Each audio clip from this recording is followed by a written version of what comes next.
Hello guys, welcome on this channel. आज की इस वीडियो में हम विजन द्वारा हर साल पीटी 365 लॉन्च करी जाती है हर सब्जेक्ट की, जिसमें से पर्यावरण की भी पीटी 365, एनवायरनमेंट की पीटी 365 भी लॉन्च करी जाती है। इस बार एनवायरनमेंट में 6 चैप्टर दिए गए जिनके बारे में डिस्कशन किया गया है। पहला क्लाइमेट चेंज, ठीक है। दूसरा बायोडाइवर्सिटी से रिलेटेड। तीसरा पोल्यूशन। चौथा सस्टेन एंड डेवलपमेंट के बारे में। पांचवा ज्योग्राफी से रिलेटेड। छठा डिजास्टर मैनेजमेंट वगैरह से रिलेटेड, जो आपदा प्रबंधन वगैरह है। तो आगे बढ़ने से पहले मैं आपको एक चीज़ बता देता हूँ कि जो 6 चैप्टर है इनमें 183 पॉइंट डिस्कस करे गए टोटल।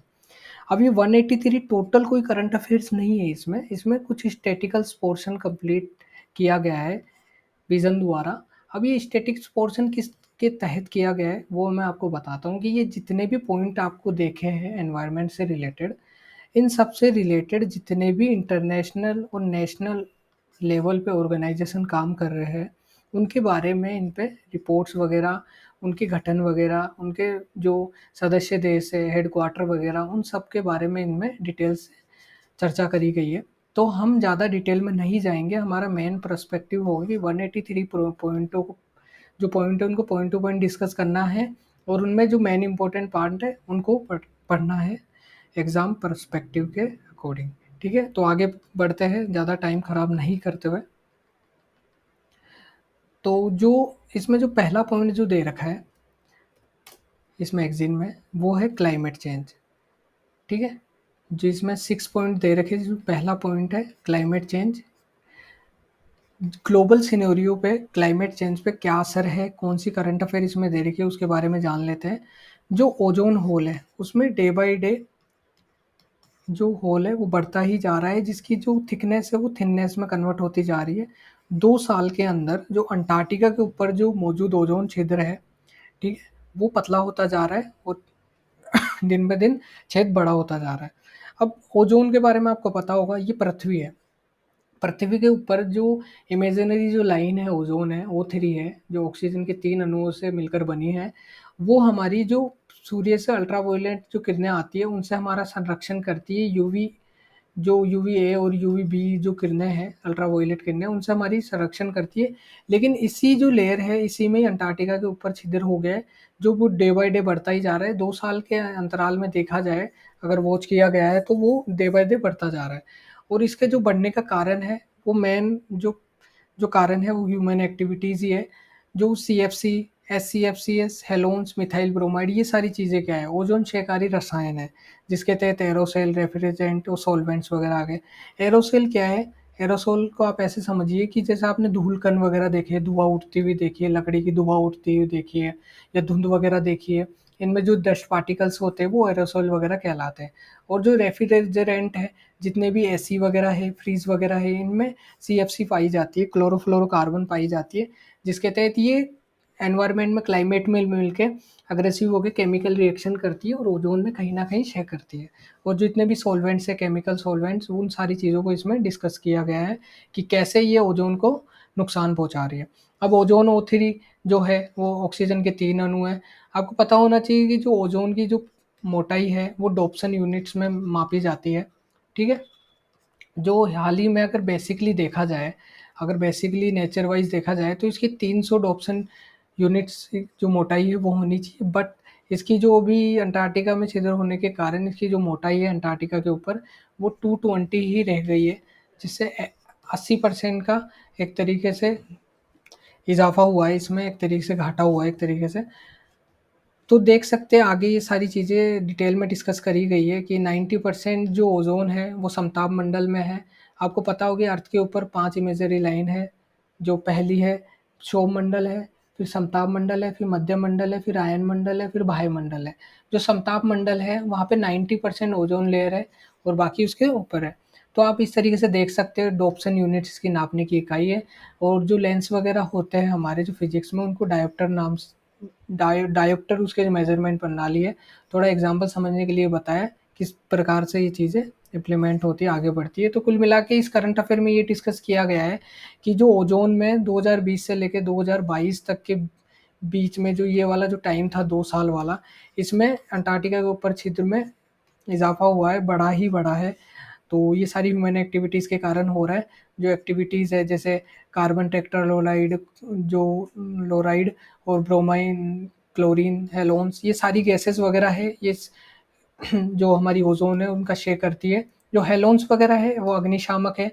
जो हमारे जो फायर एक्सटिंग्विशर वगैरह है, जो आग बुझाने वाले जो सिलेंडर वगैरह आते हैं, यंत्र आते हैं, उनमें हेलोन्स यूज़ ली जाती है। ये काफ़ी हानिकारक गैसें वगैरह होती है। जो ब्रोमाइड वगैरह होता है वो डीडीटी वगैरह में यूज़ लिए जाते हैं। तो वो सारी चीज़ें हैं कि ह्यूमन एक्टिविटीज़ है, रिसोर्सेज के लिए अगर वो कुछ चीज़ें कर रहे हैं तो उनका जो वेस्ट ऑफ प्रोडक्ट है वो एनवायरनमेंट में मिलता है, उत्सर्जन होता है और उनमें जल जो क्लाइमेट में उपस्थित जितनी भी जो गैसेज है, ठीक है, उनसे रिएक्शन करके ये समताप मंडल और की तरफ अग्रेसिव करता है और ओजोन को क्षय करता है।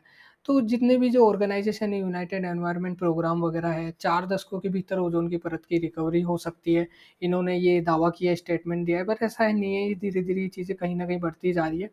अब जो अंटार्कटिका है वहाँ पे भी जो केमिकल क्लाउड वगैरह बन रहे हैं जिसके तहत भी ओजोन में काफ़ी क्षय हो रहे हैं, क्लोरीन के साथ मिलके माइनस टेम्परेचर में साथ जाके, ये सब जो एक तरीके से पोल्यूटेंट वगैरह है, जो पॉल्यूशन वगैरह है उसके यूजेस के कारण ये सारी चीज़ें हो रही है। और जो वोल्केनो वगैरह है, सॉरी, जो वोल्केनो वगैरह है, जो उनके इरप्शन के कारण जो उसमें जो समाहित जो एक तरीके से काफ़ी सालों से दबी हुई जो गैसें होती है, कंप्रेशर्स गैसें होती है, वो एकदम से इरेडिकेशन होती है, जो इरोप होता है, उनका इरप्शन होता है, तो वो एकदम से वायुमंडल में आती है और जो एरोसोल वगैरह इसके साथ जो निकलते हैं धूल के कण वगैरह, वो सारे क्लाइमेट में मिलके और समताप मंडल की ओर बढ़ते हैं और कार जो सल्फर डाई जो ऑक्साइड गैसेज़ है, वो भी एक तरीके से रिएक्शन करके समताप मंडल की तरफ बढ़ती है और ओज़ोन थ्री को नुकसान पहुँचाती है, सॉरी। तो इसके तहत ये चीज़ें देखी गई है। अब इसमें मॉन्ट्रियल प्रोटोकॉल का क्या सहयोग है, क्या नहीं है, वो सारी चीज़ें डिस्कस करी गई है। आपने ये पढ़ा होगा कि मॉन्ट्रियल प्रोटोकॉल 1985 में आया था और 1987 में इसका गठन हुआ था एक तरीके से, क्योंकि ये कन्वेंशन है जो हुआ था वियना कन्वेंशन, उसके तहत 1987 में मॉन्ट्रियल प्रोटोकॉल का गठन हुआ था। चीज़ों को धीरे-धीरे पढ़ते हुए समझते हैं। आपको एक चीज़ बता देता हूँ, हमारा पर्सपेक्टिव 183 जितने पॉइंट्स हैं उनको डिस्कशन करना है। ज़्यादा डिटेल में हम जाएँगे नहीं। अगर ज़्यादा डिटेल में जाने की कोशिश करेंगे तो वीडियो काफ़ी लंबा हो जाना है, जिसका कोई मतलब नहीं है। अगर आपको फिर इतना डिटेल से ही पढ़ना है तो फिर आप शायद तक सेल्फ स्टडी भी कर लेते, फिर स्मार्ट स्टडी, यूटिलाइज़ेशन, इन चीज़ों का कोई मतलब नहीं होता। तो हाल ही में मॉन्ट्रियल प्रोटोकॉल को क्यों डिस्कस कर रहे हैं हम? क्योंकि यूनाइटेड जो नेशनल डेवलपमेंट प्रोग्राम है, इसके तहत एक रिपोर्ट जारी करी गई है कि भारत ने मॉन्ट्रियल प्रोटोकॉल को लक्ष्य को प्राप्त कर लिया है। अब इसका मतलब क्या है? भारत ने 2021 जो मॉन्ट्रियल प्रोटोकॉल हुआ था, उसमें कुछ लक्ष्य निर्धारित करे गए थे, उनको भारत ने हासिल कर लिया गया है। वो लक्ष्य क्या है? नीचे देख लेते हैं कि जो हाइड्रोक्लोरोफ्लोरोकार्बन है, उसके तहत जो भारत ने उनमें एक तो डिक्रीज़मेंट के लिए जो लक्ष्य निर्धारित किए थे, वो कहीं न कहीं टे 35% तक उन्होंने कम कर दिया गया है और अकॉर्डिंग टू बेस ईयर 2020 के तहत 44% की कमी आई है, in comparison to previous year, ठीक है? तो आगे इसी के तहत इन चीज़ों को डिस्कस किया गया है कि रेफ्रिजरेंट के रूप में एचईएफसी का प्रयोग किया जाता है, ये सारी चीज़ें मैंने आपको बताई गई है। और तो आगे चलते हैं, मॉन्ट्रियल प्रोटोकॉल के बारे में मैंने आपको बता दिया। 1987 में इसका गठन होता है और इसका क्यों गठन हुआ है? ओज़ोन की सुरक्षा के लिए इसका गठन किया गया। ओज़ोन परत संरक्षण के लिए वियना कन्वेंशन के तहत इसका 1987 में मॉन्ट्रियल प्रोटोकॉल का गठन किया गया। अब ओज़ोन जो दिवस मनाया जाता है ना, वो 16 सितंबर को मनाया जाता है। तो इस बात का भी याद रखना, ये स्टैटिक्स पोर्शन है। और जो भारत का इसमें क्या कंट्रीब्यूशन है, वो सारी चीज़ें भी इसमें दे रखी है कि 1991 और 1992 में वियना अभिसमय में मॉन्ट्रियल प्रोटोकॉल का पक्षकार बना था, ठीक है? इनके सदस्य देश बना था और भारत ने 2021 में मॉन्ट्रियल प्रोटोकॉल में किगाली संशोधन की अभिपुष्टि में मंजूरी दे दी थी और उन्होंने क्या लक्ष्य रखे हैं, वो सारी चीज़ें इसमें दे रखी है। तो भारत ने 2032, 2042, 2047 इनके तहत भारत ने लक्ष्य निर्धारित करे गए और 2037 इसके तहत भारत ने 10%, फिर 20%, फिर 30%, फिर 80% डायरेक्ट इसका एक तरीके से डिक्रीज़मेंट करने का प्लान बना है, लक्ष्य निर्धारित किए गए कि हम जो हाइड्रोक्लोरोफ्लोरोकार्बन है उसको फाइनली 2047 तक इसको 85% नेगलेक्ट रूप से खत्म कर देंगे। तो उस चीज़ का इन्होंने लक्ष्य निर्धारित, खत्म तो क्या कर देंगे, मतलब कंजम्पशन ही नहीं होगा तो एनवायरनमेंट में ये चीज़ें कैसे फैलेगी, इसको रोक देंगे कुल मिला के। अब क्रायोस्फीयर क्या है? क्रायोस्फीयर का सीधा-सीधा सा मीनिंग है कि जो पृथ्वी पर जमी जो जलवाष्प वगैरह है, जो जल वगैरह है, वो हिम के बर्फ के रूप में जो जमे हुए जो एग्जिस्टेंस करते हैं ना, जैसे जितने भी पर्वत वगैरह हो गए, हिमखंड वगैरह हो गए, ये सारे क्रायोस्फीयर में कहलाते हैं। इसके तहत समझिए, अगर आप कोई भी हिल स्टेशन वगैरह पे जाते हो, जम्मू कश्मीर वगैरह जाते हो, इन सारी जगह जाते हो, जितने भी जो जहाँ पे पहाड़ों पे बर्फ जमी हुई रहती है, तो वो सारी चीज़ अगर आपको दिखती है, तो क्रायोस्फीयर के अंदर आती है। झील और रिवर आइस, समुद्री बर्फ, हिमखंड, आइस शेल, बर्फ आइस शिफ्ट, ये सारी क्रायोस्फीयर के अंदर आती है। ठीक है? इसका हिंदी में हिमाक मंडल है। कुल मिला के जो पृथ्वी पर जो जमी हुई बर्फ है, वो क्रायोस्फीयर के अंदर आती है। अब ये चीज़ हम क्यों डिस्कस कर रहे हैं? क्योंकि इसके तहत बताया गया कि ये रिपोर्ट आई है आईसीआईसीआई के तहत, जो क्रायोस्फीयर के तहत, कि इसमें 2 डिग्री तक है ना टेम्परेचर में बढ़ोतरी हुई है। जो international cryosphere climate change initiatives है, उसके तहत एक रिपोर्ट आई है कि 2 डिग्री इज़ टू हाई, जिसके तहत जो 2 डिग्री टेम्परेचर है क्लाइमेट में, उसकी बढ़ोतरी हुई है, जिसके तहत चीज़ों में कितना इम्प्लीमेशन हुआ है, उस चीज़ के बारे में डिस्कशन किया है कि यदि वैश्विक औसतन तापमान में 2 डिग्री की बढ़ोतरी होती है, तो हिमालयी क्षेत्र में मौजूदा बर्फ 50% का हिस्सा पिघलने लगेगा। तो ये सारी चीज़ें इसमें डिस्कस करी गई है कि सभी उष्णकटिबंधीय ग्लेशियर है, मध्य अक्षांशीय ग्लेशियर ये है, वो लुप्त होने लगेंगे, कि वो वाटर में कन्वर्ट हो गए, लुप्त हो जाएँगे, जो नेचुरल रूप में कहीं न कहीं एक्जिस्टेंस रखते थे इतने दिनों में। अगर अब ग्लोबल वार्मिंग वगैरह ऐसा कुछ होता है, तो ये सारी 2 डिग्री टेम्परेचर तक बढ़ेगी, वो सारी बर्फ़ वगैरह पिघल जाएगी। तो उन्हीं की चिंताओं के बारे में यहाँ पे डिस्कशन किया गया है, और कैसे इनमें सुधार आ सकता है, नहीं आ सकता है, उन सब चीज़ों के बारे में इसमें बताया है। अब क्रायोस्फीयर के बारे में, पृथ्वी पर जमे हुए जल, बर्फ, हिम के सभी क्षेत्रों को क्रायोस्फीयर कहते हैं। इस चीज़ के बारे में मैंने आपको बता दिया है। तो नेक्स्ट पॉइंट पे चलते हैं। तो इसमें वही चीज़ दे रखी है कि, 1 सेकंड, नेक्स्ट करंट अफेयर यही है कि जो पश्चिम अंटार्कटिका वाला जो हिस्सा है, उसमें जो वेस्ट अंटार्कटिका जो आइस शिफ्ट है, जो समुद्र से रिलेटेड जो आइस शिफ्ट जो लगी रहती है, एक तरीके से तटीय इलाके जो होते हैं, वो कहीं न कहीं पिघलता जा रहा है, फ्यूज़ ऑफ ग्लोबल वार्मिंग। तो उसके बारे में चिंताओं को दर्शाया गया है। विभिन्न अध्ययनों और कंप्यूटर सिमुलेशन के माध्यम से पता चला है कि पश्चिमी अंटार्कटिका में हिम का तेज़ी से पिघलना जारी है। ठीक है? तो वो सारी चीज़ें इसमें बताया गया। अब अंटार्कटिका संरक्षण, ये बर्फ़ ना पिघले, उसके लिए काफ़ी सारी इनिशिएटिव्स करी गई है। जैसे 1959 में अंटार्कटिका संधि, और अंटार्कटिका सील्स के संरक्षण ने अभी समय 1972, और मैड्रिड प्रोटोकॉल 1991 में। इसी के तहत भारत भी इसका सदस्य है। वो सारी चीज़ें इसमें पॉइंट टू पॉइंट डिस्कस करी गई है। अब भारत का जो इनिशिएटिव्स है, जो अंटार्कटिका को संरक्षण के लिए, भारत की इसमें कुछ पहल बनती है, जिसके तहत 1981 में शुरू किया गया था।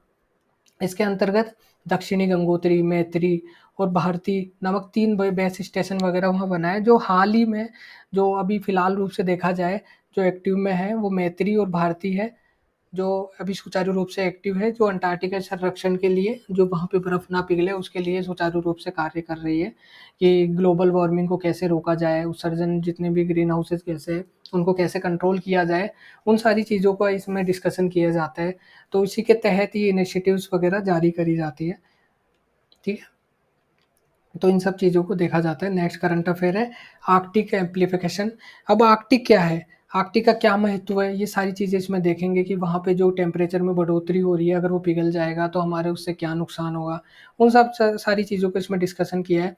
डब्ल्यूएमओ, विश्व मौसम विज्ञान संगठन के अध्ययन से इस बात को उजागर किया गया है कि जो आर्कटिक क्षेत्र है, वैश्विक औसत की तुलना में कम से कम 2 गुना गर्म हो चुका है। तो ये सारी चीज़ें हैं, रिपोर्टेड है कि पहले जो बेस ईयर में, कि पहले इतना डिग्री टेम्परेचर था, अब धीरे-धीरे ये बढ़ता जा रहा है। कुल मिला के वहाँ की जो बर्फ़ वगैरह है, वो पिघलती जा रही है डे बाय डे के कारण। जो क्रायोस्फीयर में हम अपन देखे थे, वही वाली चीज़ें सारी इसमें हो रही है।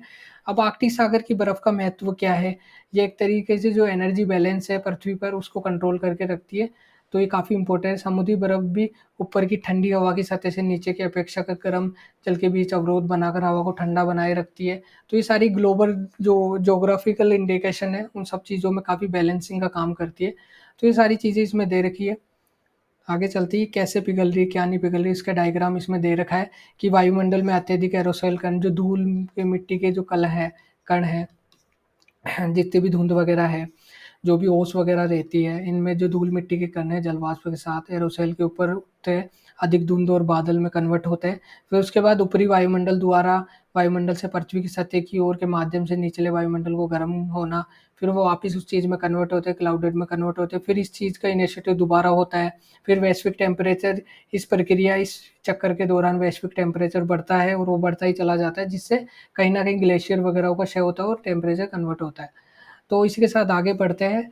तो इंटरनेशनल कॉन्फ्रेंसेस वगैरह कन्वेंशंस जो है, वो इनिशिएटिव्स है, जो इंटरनेशनल कॉन्फ्रेंसेस, जो कन्वेंशंस एंड इनिशिएटिव्स चीज़ है, जिसको हम शॉर्ट रूप में कोप 28 या कोप 27 के नाम से जाने जाते हैं, जो हर साल ये बैठकें होती है कॉन्फ्रेंस ऑफ द पार्टीज यूएनएफसीसीस के तहत।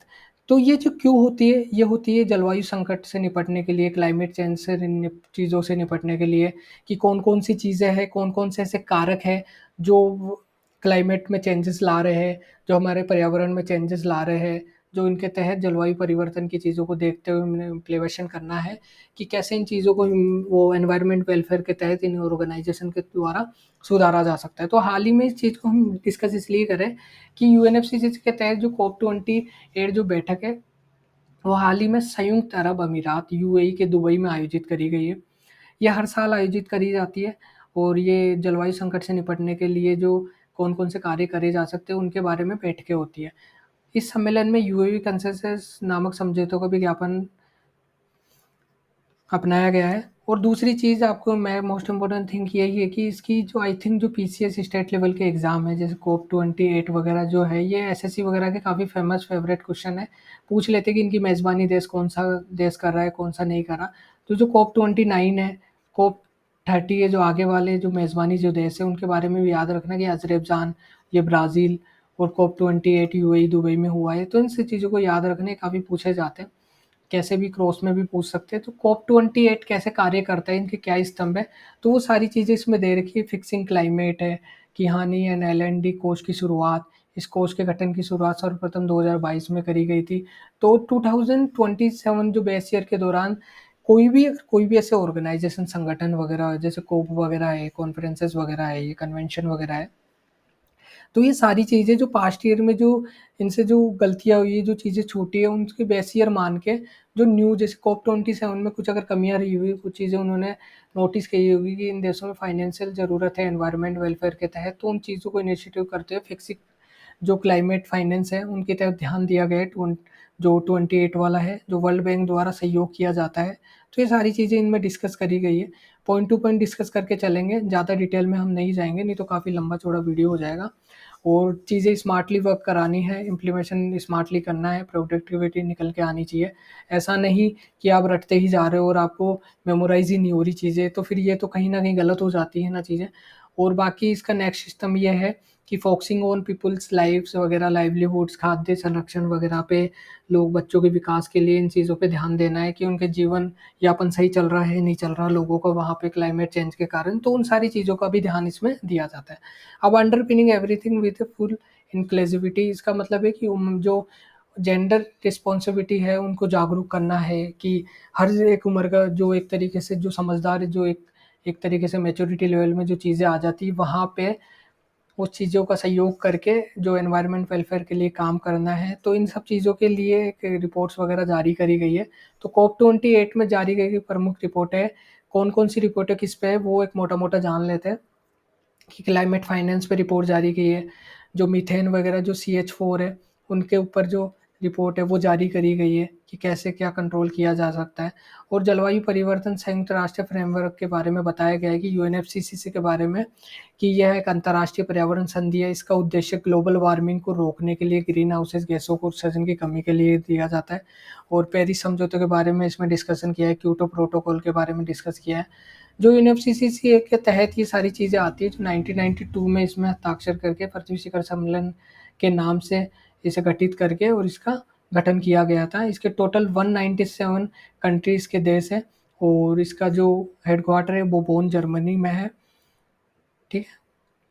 और जो पेरिस समझौता है, ये भी ग्लोबल वार्मिंग के तहत जो टेम्परेचर, वैश्विक टेम्परेचर को कंट्रोल करने के लिए उसके तहत इसमें कार्य करते हैं कि 2 डिग्री सेल्सियस तक टेम्परेचर नीचे बना रहे। तो वो सारी चीज़ इसमें दे रखी है। क्योटो प्रोटोकॉल भी काफ़ी इम्पोर्टेंट है। इसे 1997 में लाया गया और 2005 में इसे अपनाया गया था। इसे औद्योगिक देशों से संक्रमणशील अर्थव्यवस्था को अपने-अपने सहमत लक्ष्यों को अनुसार जीएचजी उत्सर्जन की सीमित व कम करने के हेतु प्रतिबंधित करता है। जो इंडस्ट्रियलाइज़ेशन है, जितने भी इंडस्ट्रीज़ वगैरह है किसी कंट्री में, अगर वो बहुत ज़्यादा कार्बन वगैरह का उत्सर्जन वगैरह करे तो उन पे उनकी रोकथाम के लिए कार्य करना है, उनके वेलफेयर के लिए कार्य करना है। तो क्योटो प्रोटोकॉल का मेन लक्ष्य यही है कि वैश्विक स्तर पे टेम्परेचर है वो कंट्रोल रहे, ना ज़्यादा बढ़े, ना ज़्यादा कम हो। ठीक है? तो यूएनएफसीसी के बारे में ये सारी चीज़ें दे रखी है। ठीक है? यूएनएफसीसी द्वारा जारी की गई प्रमुख रिपोर्ट है। ये 8 ऐसे कदम हैं, जो इनिशिएटिव्स है कि जिसके तहत जो एक तरीके से जीवाश्म ईंधन के बजाय स्वच्छ ईंधन को अपनाने की राह, जीवाश्म ईंधन की खपत को बढ़ावा देने के लिए सब्सिडी का चरणबद्ध समाप्त करना, तो वो सारी चीज़ें इसमें दे रखी है कि कौन सी रिपोर्ट क्या है। और जो COP 28 में शुरू की गई प्रमुख की इनिशिएटिव्स लॉन्च है, वो सारी चीज़ें इसमें दे रखी है, जैसे ग्लोबल ग्रीन क्रेडिट इनिशिएटिव्स। हम इनको ऊपर-ऊपर से देखेंगे कि क्या है, क्या नहीं है, कि जो जो ग्लोबल ग्रीन क्रेडिट इनिशिएटिव्स वगैरह है, वो आपसी संवाद, सहयोग और नवीन पर्यावरणीय कार्यक्रमों और साधनों के आदान-प्रदान के लिए अंतर्राष्ट्रीय मंच के रूप में कार्य करती है। ठीक है? तो वो सारी चीज़ें इसमें दे रखी है, ग्रीन क्रेडिट वगैरह, और कैसे ग्लोबल रिन्यूएबल एनर्जी वगैरह, एफिशिएंसी प्लेस वगैरह, इन सब चीज़ों को कैसे इम्प्लीमेशन करना है, वो सारी चीज़ें इसमें COP 28 में दे रखी है। Global cooling place, oil and gases वगैरह के लिए डिकार्बोनाइजेशन वगैरह की चीज़ों को आगे बढ़ाने के लिए इसमें इम्प्लीमेशन के लिए रिपोर्ट जारी करी गई है कि कौन से स्तर पे इसको कितना परसेंटेज तक कम किया जा सकता है। अफ्रीका रहित औद्योगिकरण पहल, जैसे अफ्रीका ग्रीन इंडस्ट्रियलाइजेशन इनिशिएटिव्स, जो सारी चीज़ें, ठीक है, G7 क्लाइमेट क्लब और allied climate partners ACP platform.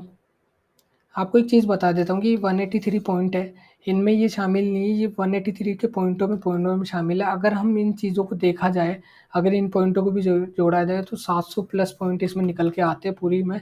तो वो सारे एक बार में डिस्कस करना पॉसिबल नहीं है, और आई थिंक इतना याद करने की भी ज़रूरत नहीं है, क्योंकि चीज़ें पूछ सकता है कहीं से भी, लेकिन इतनी एक नॉलेज होनी चाहिए कि आपको चीज़ें पॉइंट समझ आए, और आपको वही पॉइंट समझ आए जो लाइक आपको एग्ज़ाम ओरिएंटेड हो। ज़्यादा आपको ऐसा हर चीज़ याद करने की ज़रूरत नहीं है। ठीक है? स्मार्ट स्टडी करिए और आगे बढ़िए।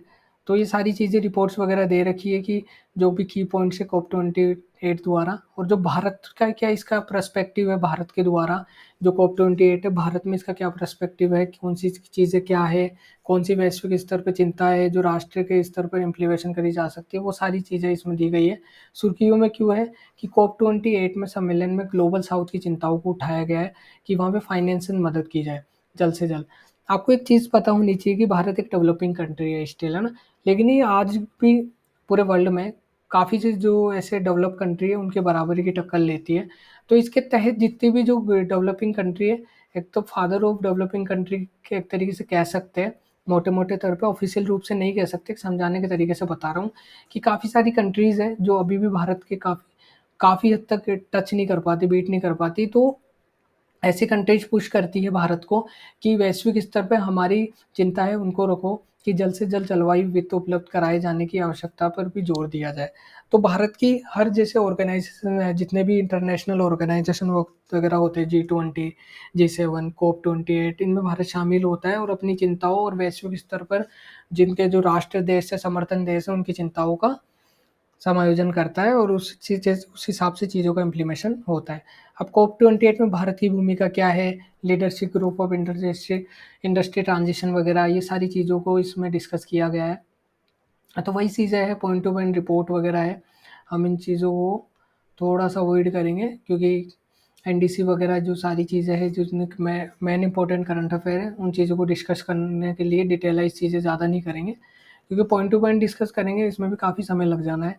तो राष्ट्रीय स्तर पर निर्धारित योगदान, नेशनली डिटरमाइंड कंट्रीब्यूशन, अगर आप इस वीडियो को देख के और खुद से पीडीएफ पढ़ने की कोशिश करोगे तो आपको काफ़ी हेल्प मिलेगी। अगर आप 0 टू इस चीज़ को इम्प्लीमेशन करोगे, आप देखोगे उठा के, तो आपको कहीं न कहीं चीज़ें समझ नहीं आएगी। लेकिन अगर आप इन हेल्प ऑफ दिस वीडियो अगर आप कोशिश करोगे पढ़ने की, तो आपको काफ़ी हद तक चीज़ें समझ आएगी। आपको ज़्यादा डिटेल में जाने की ज़रूरत नहीं पड़ेगी, ओवरली चीज़ें काफ़ी हद तक समझ आएगी। तो यूएनएफसीसी सचिवालय ने पेरिस समझौते के तहत एनडीसीएस जो सिंथेटिक रिपोर्ट जारी करी है, जिसके तहत यह है कि विश्व पेरिस समझौते के तहत निर्धारित लक्ष्यों को प्राप्ति में प्रगति नहीं कर पा रहे हैं, जिसके तहत एनडीसी जारी किया गया है राष्ट्रीय स्तर पर। तो वो सारी चीज़ें दे रखी है। नेक्स्ट करंट अफेयर की तरफ चलते हैं। अब देखो भारत के राष्ट्रीय स्तर पर निर्धारित योगदान, जो एनडीसी है, तो भारत के स्तर पर राष्ट्रीय स्तर पर इसका क्या योगदान है, 2030 के इसके क्या लक्ष्य रहे, पूर्ववर्ती एनडीसी 2015, अपडेटेड एनडीसी 2022 प्रगति वगैरह, कोई भी अगर लक्ष्य वगैरह निर्धारित किया गया है टू, जैसे 2030 तक का कोई भी लक्ष्य निर्धारित किया गया है और 2015 तक अगर उसे देखा जाता है कि इसके इम्प्लीमेशन, इसकी जो रिपोर्ट है वो सही रूप से चल रही है नहीं चल रही, उसमें कोई इम्प्लीमेशन की ज़रूरत है नहीं है, लगभग 40%, लगभग 50% ये सारी रिपोर्ट्स की जो बीच में जो पहले है उनको कंपेयर करते हुए देखते हैं कि हाँ, ये रिपोर्ट वाकई में सुचारू रूप से वर्क कर रही है नहीं कर रही, तो उन सब चीज़ों के बारे में एनडीसी के तहत इन चीज़ों को इम्प्लीमेशन किया जाता है। और बाल अधिकारों, पर्यावरण संरक्षण, मार्गदर्शन, guidance on the children rights and environment programme के तहत चीज़ों को इनिशिएटिव्स किया गया है कि जो सीआरसी है, संयुक्त राष्ट्र बाल अधिकार है, इन्होंने कहा है कि जो बच्चों के मार्गदर्शन के लिए अधिकारों में पर्यावरण पर मार्गदर्शन जारी किया है। क्यों? क्योंकि एक तरीके से इन्होंने बताया है कि क्लाइमेट चेंज के कारण, जो क्लाइमेट जो चेंज होता है उस पे वैश्विक स्तर पे बच्चों पे क्या फ़र्क पड़ता है, जिस जलवायु परिवर्तन के कारण होने वाले विस्थापन से बच्चों पर अधिकार के समक्ष पे व्यापक जोखिम वगैरह, क्योंकि अगर कहीं से विस्थापित करेंगे तो काफ़ी सारा जोखिम उनको देखने पड़ेंगे। वो खराब पोषण, शिक्षा की हानि के आदि के कारण विकास की क्षमता में दुष्प्रभाव, ये सारी चीज़ें देखनी पड़ेंगी। अगर अगर मान लो किसी नेशन में क्लाइमेट चेंज वगैरह होते हैं तो वहाँ पे काफ़ी स्तर चीज़ें, जो पोषण वगैरह, शिक्षा स्तर पर चीज़ें बिगड़ जाती है बच्चों के पर्सपेक्टिव से, बड़ों के पर्सपेक्टिव से, तो बच्चों पे ज़्यादा इफेक्ट पड़ता है इन चीज़ों का। गंभीर प्रकार की बीमारियाँ पैदा हो जाती है, वायरलोलॉजीज वगैरह, जो क्लाइमेट चेंज के कारण बैक्टीरियल फंगस वगैरह है, जो सारी बीमारियाँ क्रिएट हो जाती है, जिससे काफ़ी हद तक प्रॉब्लम देखने को मिल सकती है। और मेंटली रूप पे अगर कोई इतनी सारी प्रॉब्लम है सहन कर रहा है, तो मेंटली रूप से भी आई थिंक वो इतना प्रिपेयर नहीं होगा कि इन चीज़ों को सहन कर पाए। और जो यूएनसीआरसी है, संयुक्त राष्ट्र बाल अधिकार अधिनियम, वो 1989 में आया था। ये किस तरीके से वर्क करता है, कि जीवन, स्वास्थ्य, स्वच्छ पेयजल, उत्तरजीविता तथा विकास सहित अन्य बाल अधिकारों को भी रेखांकित करता है। इसमें कुल टोटल 196 कंट्री कंट्रीब्यूशन करती है। 18 स्वतंत्र विशेषज्ञों का एक निकाय है, यूएनसीआरसी के पक्षकारों द्वारा इसके कार्यान्वयन की निगरानी करता है। तो वो सारी चीज़ इसमें दे रखी है। ठीक है। अब जो अदर इनिशिएटिव्स है, जो क्लाइमेट चेंज से रिलेटेड जो अदर इनिशिएटिव्स है, तो उनके बारे में इसमें डिस्कशन किया गया है कि क्लाइमेट मिटिगेशन, एडेप्शन वगैरह, तो वो सारी चीज़ें इसमें दे रखी है। अब आप एक चीज़ जान लीजिए कि सीसीटीएस क्या है, कार्बन क्रेडिट ट्रेडिंग सिस्टम क्या है। तो हाल ही में जो केंद्रीय विद्युत मंत्रालय है, उन्होंने कार्बन क्रेडिट ट्रेडिंग योजना सीसीटीएस में सुधार की घोषणा करी है। अब ये सीसीटीएस क्या है, इसके बारे में हम जान लेते हैं पहले, फिर इसके बारे में बताएंगे कि इसमें क्या है क्या नहीं है। देखो, गवर्नमेंट द्वारा कुछ कार्बन क्रेडिट, जैसे कार्बन क्रेडिट जो एक तरीके से पॉइंट लॉन्च किए जाते हैं, पॉइंट दिए जाते हैं फैक्ट्री वगैरह के लिए, कुल मिला से उनको परमिशन दी जाती है। जो गवर्नमेंट क्रेडिट है, जो कार्बन वाली जो क्रेडिट है, वो फैक्ट्रीज वगैरह को दी जाती है। वो इसलिए दी जाती है कि आपको इस चीज़ का परमिशन मिल जाता है कि आप इतना स्तर तक पॉल्यूशन कर सकते हो। ठीक है। तो वो कैसे वर्क करता है, वो आइए उस चीज़ समझाते हैं। जैसे मान लो गवर्नमेंट क्रेडिट द्वारा 10 पॉइंट इनको दिए गए हैं कि गवर्नमेंट क्रेडिट, इनको क्रेडिट, जो कार्बन क्रेडिट है वो 10 यूनिट तक दिए गए हैं कि आप 10 लेवल तक आप पॉल्यूशन फैला सकते हो। उसके बाद अगर आप फैलाओगे तो काफ़ी जुर्माना भरना पड़ेगा इन सब चीज़ों में। ये सब चीज़ें पर्यावरण जो एक तरीके से चेंजेस हो रहा है, जो पॉल्यूशन वगैरह है, उनके रोकथाम के लिए एक पहल है। लेकिन आपको 10 पॉइंट दिया है और आपकी फैक्ट्री की जो क्षमता है ना, वो 8 ही है। तो आपके पास 2 कार्बन क्रेडिट बच गए। तो जो 2 कार्बन क्रेडिट है, वो आप फैक्ट्री ए को ट्रांसफ़र कर सकते हो। क्यों? क्योंकि गवर्नमेंट द्वारा तो केवल 10 का ही है प्रावधान, लेकिन जो अगर मान लो सबकी एफिशिएंसी अलग होती है। अब कार्बन की जो उत्सर्जन की जो एफिशिएंसी है, जो फैक्ट्री ए की, वो 12 है। अब इसके पास तो 10 ही है, -10 अब 2 पॉइंट बच गए, उसके 2 पॉइंट ये खरीदने पड़ेंगे। तो वो 2 पॉइंट ऐसी फैक्ट्रीज़ से खरीदता है जिनकी efficiency in comparison to government द्वारा प्रोवाइड कार्बन क्रेडिट यूनिट से कम होती है। तो वहाँ इन चीज़ों को खरीदता है, और अगर जो इन चीज़ों को खरीदते हैं उनमें गवर्नमेंट सब्सिडी वगैरह भी देती है, काफ़ी हेल्प करती है। तो ये काफ़ी अच्छी पहल है गवर्नमेंट द्वारा चलाई गई, और इसमें इम्प्लीमेशन किया गया है कि जो बीई है, जो ऊर्जा दक्षता ब्यूरो है, वो इनमें उत्सर्जन में कमी करने के लिए लक्ष्य निर्धारित करेगा, कार्बन क्रेडिट प्रमाण पत्र जारी करेगा, कार्बन सत्यापन एजेंसी को मान्यता देगा। तो वो सारी चीज़ें इम्प्लीमेशन इसमें दिखी गई है। कुल मिला के इतना समझना है कि जो फैक्ट्री ए है, उसकी 12 एफिशिएंसी, और फैक्ट्री बी है उसकी 10 एफिशिएंसी है, और गवर्नमेंट द्वारा कितना कंट्रीब्यूशन किया जाता है 10 का, कि आपको पर 1 यूनिट 1 टन कार्बन उत्सर्जन की अनुमति है। बाकी अगर आप और ज़्यादा उत्सर्जित करते हो और आपके पास क्रेडिट कम है, तो आप दूसरी जो ऑर्गेनाइज़ेशन इंडस्ट्रीज़ वगैरह है, उनसे खरीद सकते हो इन चीज़ों को। तो कार्बन बाज़ार के बारे में मैंने आपको समझा ही दिया है। आपने काफ़ी चीज़ें पढ़ी होगी, आज आपका डाउट क्लियर हो गया होगा इस बारे में। काफ़ी मतलब बेसिकली मैंने चीज़ें समझाई है, डिटेल में हम जाने की कोशिश नहीं करेंगे क्योंकि काफ़ी लंबा-चौड़ा वीडियो हो जाएगा नहीं तो। अब मिशन लाइफ़ क्या है? मिशन लाइफ पर्यावरण, वन, जलवायु परिवर्तन मंत्रालय द्वारा जारी किया गया एक ऐप है, जो ऊर्जा बचाओ, जल बचाओ, एकल उपयोग प्लास्टिक को कम करो, सतत खाद्य प्रणाली को अपनाओ और स्वस्थ जीवन शैली को अपनाओ के तहत इन परियोजनाओं पर काम करता है लाइफ ऐप। ठीक है? अब लाइफ ऐप क्यों इम्पोर्टेंट है? क्योंकि लाइफ ऐप ने काफ़ी एक हद तक अच्छा परफॉर्मेंस दिखाया है, जिसके तहत इसमें जो काफ़ी जिसने ऑर्गेनाइजेशन है जी20 लीडर डिक्लेरेशन, संयोग संगठन, जो शंघाई सहयोग संगठन और जी7 वगैरह है, जो शर्म अल उलेलेक इम्प्लीमेंट्स प्लान वगैरह है, आईपीसीसी है, इनके तहत इन रिपोर्टों को एक तरीके से स्वीकृति मिली है कि विभिन्न अंतर्राष्ट्रीय मंचों पर लाइफ को मिली स्वीकृति है कि काफ़ी एक हद तक एक तरीके से कोई भी ऑर्गेनाइजेशन इंटरनेशनल लेवल पे या नेशनल लेवल पे अगर किसी इंडिविजुअल देश में कंट्री ने जैसे लाइफ नाम का अगर ऐप कोई लॉन्च कर दिया है और वो अच्छा वर्क कर रहा है, तो उनकी जो टर्म्स एंड कंडीशन है वो और जो कंट्रीज़ है वो भी फॉलो करती है। तो इसलिए जो भी ऑर्गेनाइजेशन वगैरह होता है जैसे कोप 28 हो, संघाई हो, जी7 हो, जी20 हो, इनमें जो भी सदस्य राष्ट्र हैं, वो जो शामिल होते हैं, तो उनके द्वारा जितने भी इंडिविजुअल जो अपने नेशन पे जो भी इम्प्लीमेशन किया गया है, कौन से भी जैसे भी मीडिएटर द्वारा जिसे लाइक लाइफ ऐप द्वारा जो भी योजनाएँ में इम्प्लीमेशन हुआ है, किसके लिए? एनवायरनमेंट वेलफेयर के लिए। तो उनको मद्देनज़र देखा जाता है और उन रिपोर्टों को डिस्कस करते हुए अदर जो डेवलपिंग कंट्रीज़ है और डेवलप कंट्री है, उनके तहत इन चीज़ों में इम्प्लीमेशन किया जाता है। तो इस आई होप ये सारी चीज़ें आपको समझ आई होगी। नेक्स्ट करंट अफेयर पे चलते हैं। अब राइट टू रिपेयर क्या है? अब राइट टू रिपेयर एक तरीके से आपको जो आपका एक तरीके से राइट होता है, जो मतलब रिपेयर कराने का, उसके तहत इसमें राइट टू रिपेयर जो योजना है वो लागू करी गई है। मान लो आपके पास सैमसंग का मोबाइल है और अगर वो ख़राब हो जाता है, उसकी डिस्प्ले ख़राब हो जाती है, तो आपके पास 2 ऑप्शन होते हैं, या तो आप सर्विस सेंटर जाओ या मार्केट में थर्ड पार्टी से किसी से सही करा लो। अब जो कंपनी है सैमसंग की वो क्या बोलती है, वो इस चीज़ के लिए मना करती है कि अगर आपने ऐसा कुछ किया तो आप आउट ऑफ वारंटी हो जाओगे। तो ये कुछ रूल्स एंड रेगुलेशन इसलिए डालती है गवर्नमेंट, जो भी सैमसंग कंपनी वगैरह है, जितने भी सर्विस सेंटर जो एक तरह से रेगुलेट वगैरह करती है ये कंपनियाँ, कि क्योंकि इसके 2 पॉइंट हैं, एक तो उनके महँगे पार्ट्स वगैरह, ठीक है? जिससे उनकी इनकम अच्छी हो। दूसरी चीज़ वगैरह है कि इनकी ड्यूरेबिलिटी, रेपुटेशन वगैरह ये सारी चीज़ें। अगर कंपनी से आप कोई सर्विस सेंटर से कोई पार्ट्स डलवा रहे हो, तो उसकी एक ड्यूरेबिलिटी अच्छी आती है, एक विश्वास बना रहता है, एक वारंटी-गारंटी में चीज़ें रहती है और थोड़ी कॉस्टली होती है लेकिन उसकी ड्यूरेबिलिटी अच्छी रहती है, खराब होने के चांसेस बहुत कम रहते हैं। लेकिन वहीं आप थर्ड पार्टी से करवाते हो तो उसमें कुछ नहीं मिलता आपको, जस्ट टू रिपेयर, अगर वो 1 सेकंड बाद भी खराब हो जाए तो सामने वाले की कोई ज़िम्मेदारी नहीं रहती। ठीक है? तो कंपनी कहीं न कहीं अपना रेपुटेशन बचाने के चक्कर में, थर्ड पार्टियों के चक्कर में, तो इनमें पुश करती है कि आप हमारी से सही करवाइए।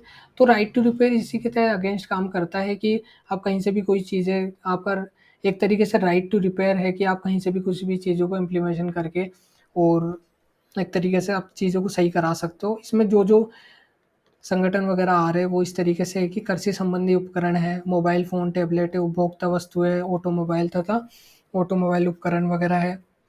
ये सारी चीज़ें राइट टू रिपेयर में आती है।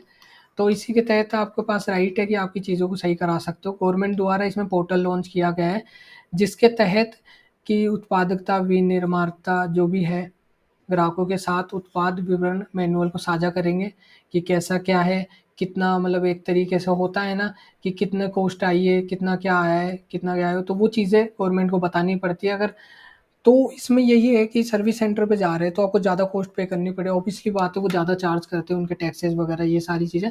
तो गवर्नमेंट ने इस चीज़ को ईज़ी कराते हुए कंपनियों से इस चीज़ का बारे में एक खुलापन माँगा है, जैसे राइट टू फ्रीडम का है, जैसे राइट टू स्पीच का है, तो राइट टू इन्फॉर्मेशन है, तो जैसे राइट टू एक तरीके से रिपेयर का इसमें पोर्टल लॉन्च किया है, अधिकार दिया गया है कि इसके तहत आपको कोई भी एक तरह से बीच में से किसी चीज़ के ज़्यादा सोचने की ज़रूरत नहीं है, आपके किफ़ायती भी होगा।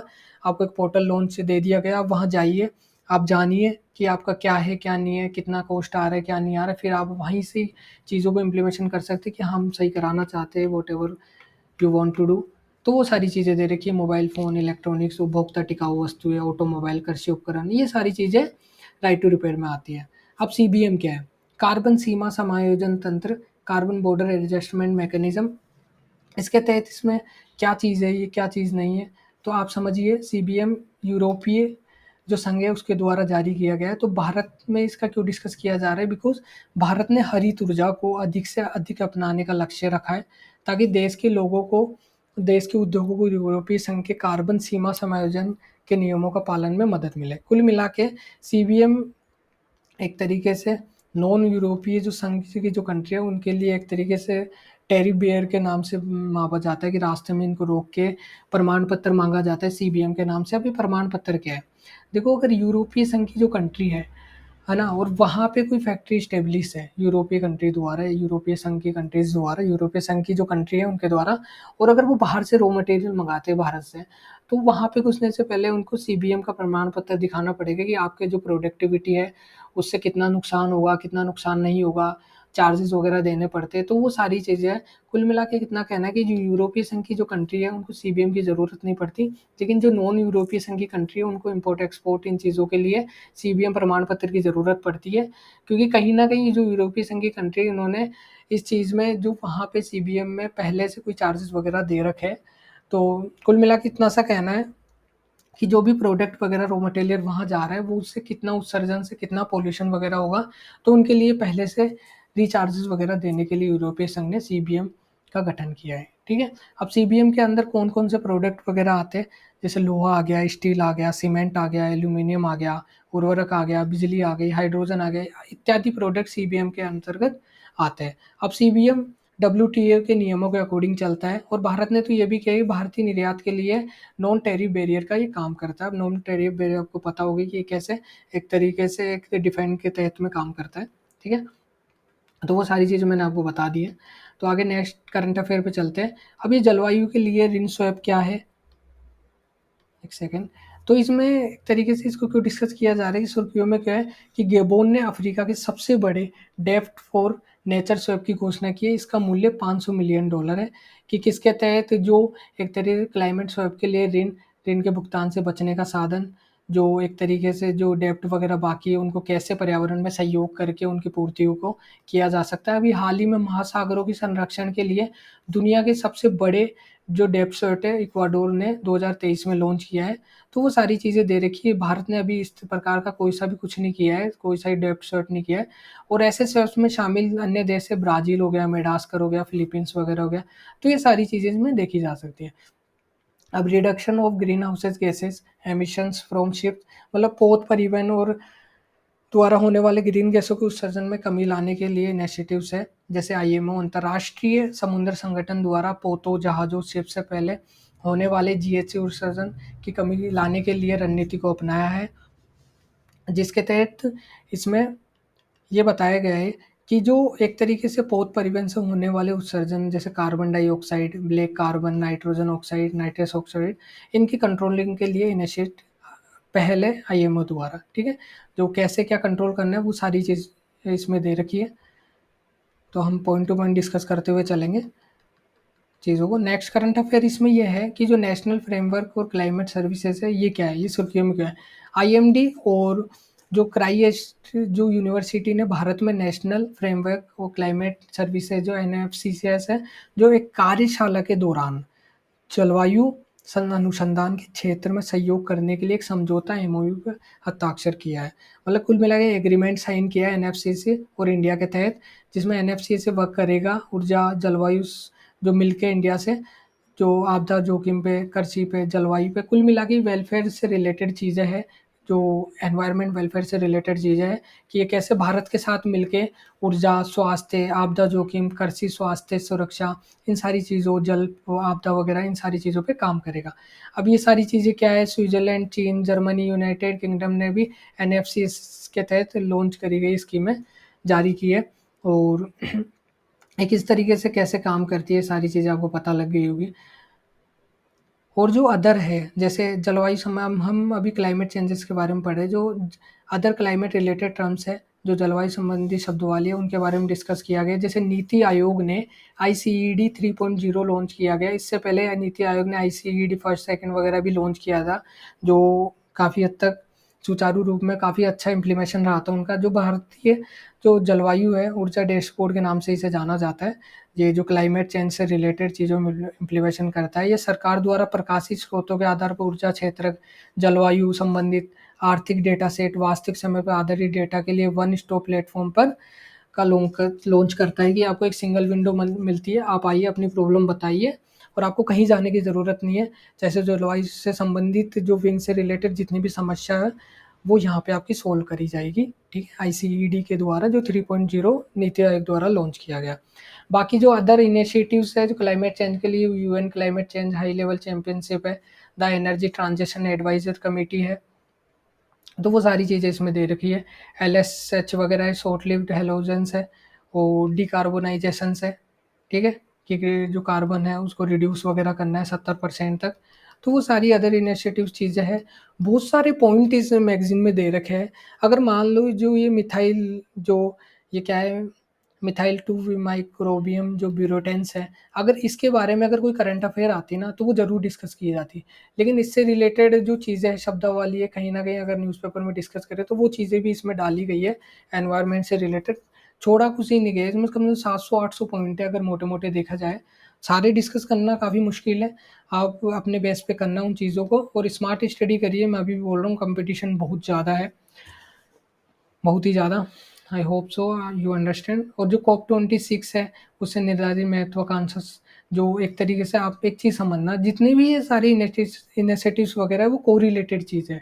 सब जैसे कोरोनोलॉजी है इनकी, जैसे कॉप 26 में क्या इम्प्लीमेशन रही है, तो उसको तहत देखते हुए G7 वगैरह में इनमें क्या चीज़ों को बढ़ाया जा सकता है, मॉन्ट्रियल प्रोटोकॉल वगैरह, ये सारी चीज़ें एक चीज़ जैसे पेरिस समझौता वगैरह, यूएनएफसीसी द्वारा लॉन्च कॉप 28 अभी जो हाल ही में, उनमें क्या इम्प्लीमेशन किए गए बेस ईयर से रिलेटेड, तो ये सारी चीज़ें इसमें डिस्कस करी गई है। आगे चलते हैं। और जो इंस्टीट्यूशन है, जो ऑर्गेनाइजेशन वगैरह है, जैसे न्यूज़ वगैरह सुर्खियों में रहे, जितने भी है, तो उनके बारे में डिस्कस किया गया है। अब आपको ये यूएनईपी दिख रहा होगा, यूनाइटेड नेशन एनवायरनमेंट प्रोग्राम, इसका काफ़ी इम्पोर्टेंट रोल है इसमें, क्योंकि ये आपको पता होगा कि आपने ये सब जगह पढ़ा होगा। तो इसकी जो स्टैटिक पोर्शन है वो कवर करेंगे और इसके क्या कार्य है वो सारे कवर करेंगे, और बहुपक्षीय जो परियोजना वगैरह दी गई है वो सारी चीज़ें इस वीडियो में हम डिस्कस करेंगे। तो यूनाइटेड नेशन एनवायरनमेंट प्रोग्राम का गठन 1972 में हुआ था। ठीक है, स्टॉकहोम सम्मेलन के तहत। इसका कार्य क्या है, वैश्विक पर्यावरण एजेंडा स्थापित करने, सतत विकास कार्यक्रम के दक्ष कार्यान्वयन को बढ़ावा देने, और इसका जो मुख्यालय है वो मुख्यालय नैरोबी केन्या में है। 193 सदस्य देश है। Budget and programme of work, संयुक्त राष्ट्र पर्यावरण United Environment Programme budget and programme of work का अनुमोदन भी करती है, फाइनेंस वित्तीय हेल्प भी करती है ये। ठीक है, तो ये सारी चीज़ें इसमें दी गई है। आप जान लीजिए कि यूनाइटेड नेशनल एनवायरनमेंट प्रोग्राम के तहत काफ़ी सारी रिपोर्ट्स और काफ़ी सारी जो विंग्स है, ऑर्गेनाइजेशन है, वो इससे रिलेटेड है। और जो बहुपक्षीय परियोजना है, वो सारी चीज़ें आगे के वीडियो में हम देखेंगे कि देखो, जो यूनाइटेड नेशन एनवायरनमेंट प्रोग्राम के तहत प्रमुख बहुपक्षीय पर्यावरणीय समझौते किए गए। तो ये समय-समय के हिसाब से देखते हुए चीज़ों को करे गए कि कौन-कौन से कन्वेंशन वगैरह करे गए, और उनके जो एक चीज़ मैं बताता हूँ आपको, पहले ये चीज़ समझते हैं कि जो पहला पॉइंट है ये है कि वन्य जीवों एवं वनस्पतियों संकट में जो प्रजातियां है के अंतर्राष्ट्रीय व्यापार पर कन्वेंशन, जो सिटीज़ है, ठीक है? जो सिटीज़ है ना, इसको ऐसे याद रखना है आपको, क्योंकि इससे काफ़ी रिलेटेड जो क्वेश्चन है वो आते हैं। जो अब आप जब आगे आप देखोगे, अदर जैसे क्लाइमेट चेंज का ये टॉपिक जो है जो पूरा होने वाला है। लेकिन आगे जब आप सस्टेनेबल डेवलपमेंट वगैरह में जाओगे या डिजास्टर मैनेजमेंट में जाओगे तो वहाँ पे आपको चीज़ों को इनको देखना पड़ेगा कि सिटीज़ के अंदर कौन सी रैंकिंग के हिसाब से कितना फोर्थ फर्स्ट टू सेकंड ये रिपोर्ट ये रैंकिंग जारी करी जाती है कि कौन सी प्रजातियां है जो संकट में है, जो एलोप होने वाली है, इनकी रैंकिंग के हिसाब से सिटीज़ में रैंकिंग जारी है। जो आगे जो आने वाली जो चीज़ें हैं जो एक तरीके से बायोडाइवर्सिटी है उनमें आपको देखने के लिए मिलेगा कि जो सिटीज़ है उसका क्या रोल है, ये किसके तहत ये जो रैंकिंग है वो जारी करता है। जो ये जो लुप्त होती प्रजातियां है, जीवों की प्रजातियां, उनके सारे की चीज़ों के बारे में आपको ये चीज़ें काफ़ी याद हो जाएगी। अभी मोटा मोटा आप ये देखिए कि 1973 में सिटीज़ लॉन्च किया जो वन्य जीव वनस्पतियों जो संकट में प्रजातियां है उनको एलोप होने से रोकता है, एक तरीके से वहाँ पे उनके लिए कार्य करता है, ठीक है, वेलफेयर के लिए। और जो 1979 में सीएमएस बोन कन्वेंशन हुआ था, उसका क्या है, उसका वन्य जीवों की प्रवासी प्रजातीय संरक्षण पर कन्वेंशन करना है।